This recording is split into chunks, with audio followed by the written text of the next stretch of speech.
남자 대 여자, 한국 사회에서 누가 더 힘들까요? 한국에서는 남자는 힘들게 벌고 여자는 힘들게 산다는 말이 있습니다. 이 말 진짜 맞을까요? 오늘은 누가 더 힘들다고 단정하기보다 왜 힘들다고 느끼는지를 살펴보려 합니다. 한국 사회에서 남성은 여전히 경제적 책임을 담당합니다.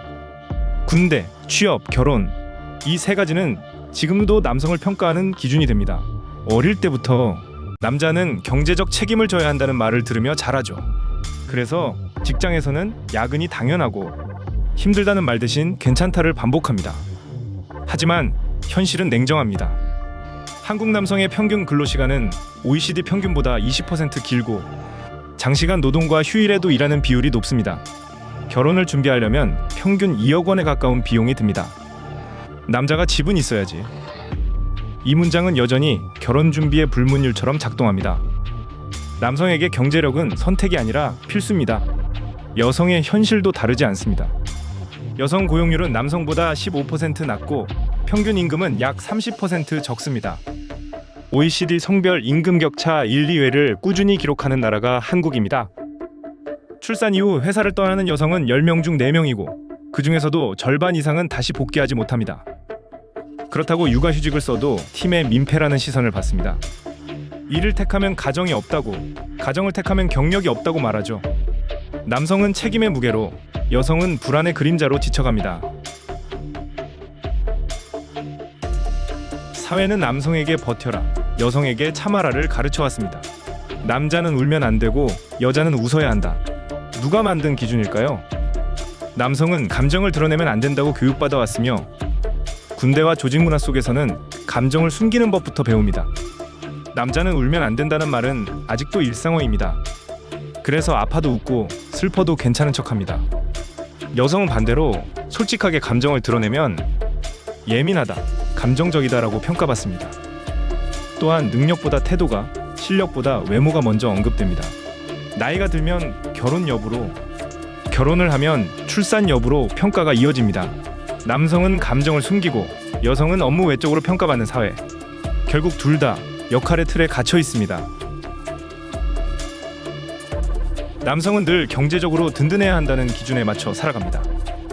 데이트 비용, 결혼 자금, 가족 부양은 모두 남성의 몫처럼 여겨집니다. 가정주부 남성은 백수로 인식되는 것이 현실입니다.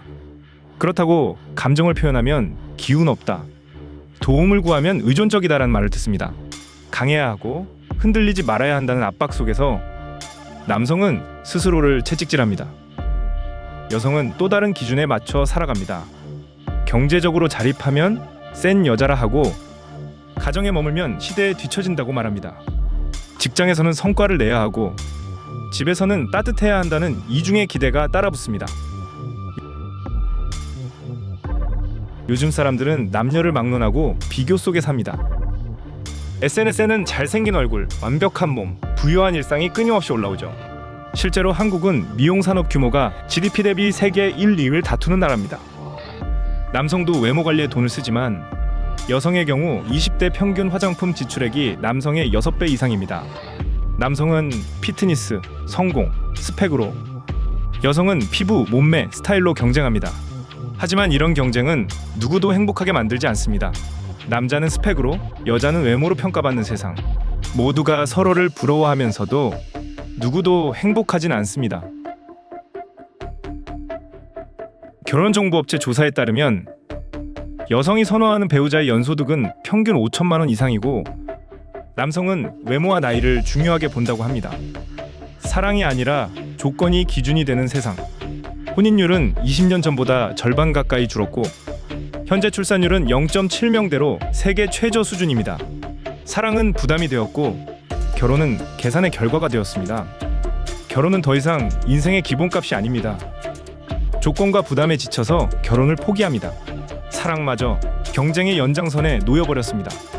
가정 안에서도 불균형은 사라지지 않습니다. 남성의 육아 참여는 늘었지만 가사노동은 여전히 여성이 대부분 담당합니다. 남성은 가족을 위해 일하지만 그 일 때문에 가족과 멀어집니다. 여성은 가족을 돌보지만 가족 때문에 사회에서 멀어집니다. 결국 사랑과 결혼은 함께 행복이 아니라 서로 견디는 일이 되었습니다.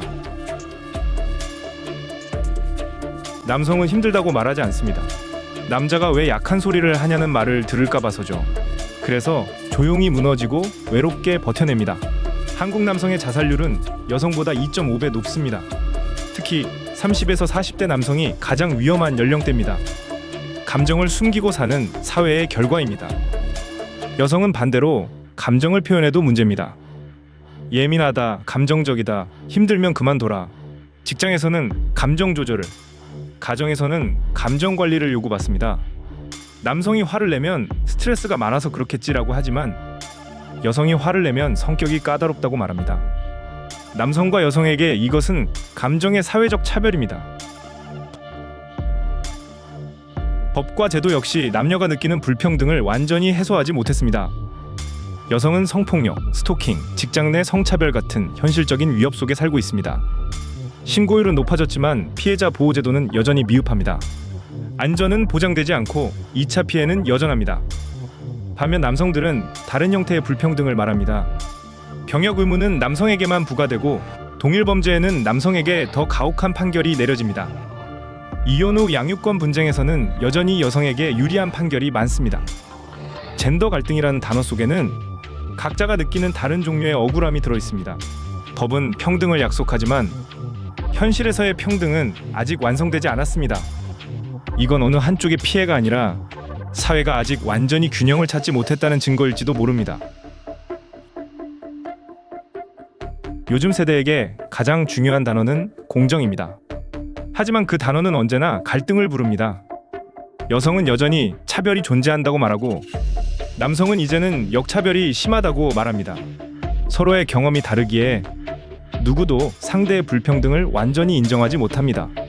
청년층의 체감 실업률은 20%를 넘습니다. 기회가 줄어든 사회에서 사람들은 무엇보다 성차별을 의심합니다.